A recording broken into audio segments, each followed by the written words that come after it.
So I've been writing 30 bad poems in 30 days. And I'm noticing a couple of things. First of all, on a very silly note, I'm going to be really upset when this font goes away because it's perfect. But it's very interesting to try to do something badly all on its own, and it's even more interesting to try to do it badly as a process over time, especially when it's the same kind of thing every day.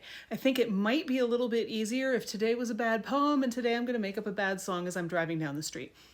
But what is making it especially challenging for me is the knowledge that I'm going to share it.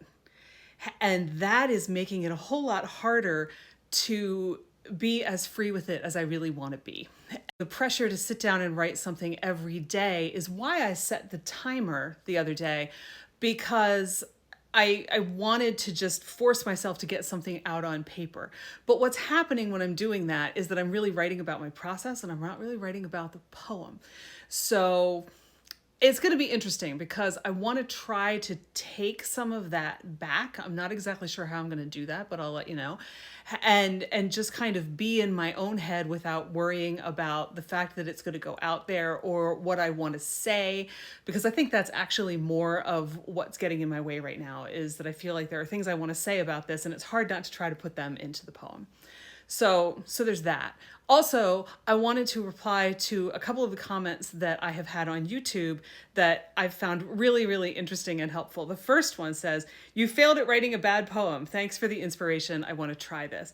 And I'm really hoping that more people will feel the same way, because it is so interesting to see what happens for you when you do this. And everybody's a little bit different, and that's all okay. And the other that came through today says, "Is there any poem that is really a bad poem?" What an excellent question. I don't know. I think there are poems that are really good. I think those are easy to identify. The poems that really move us, I mean, there's a reason that people like Mary Oliver are so popular, right? But I think any poem that gets something out of you, even if it starts out silly, is a good thing.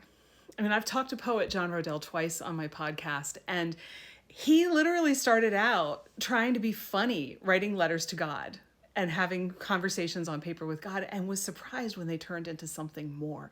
So I think even if we think it's bad when we start, it is still a starting point. So I'm not sure that there really is truly any such thing as a bad poem. Now, I have friends who are poets.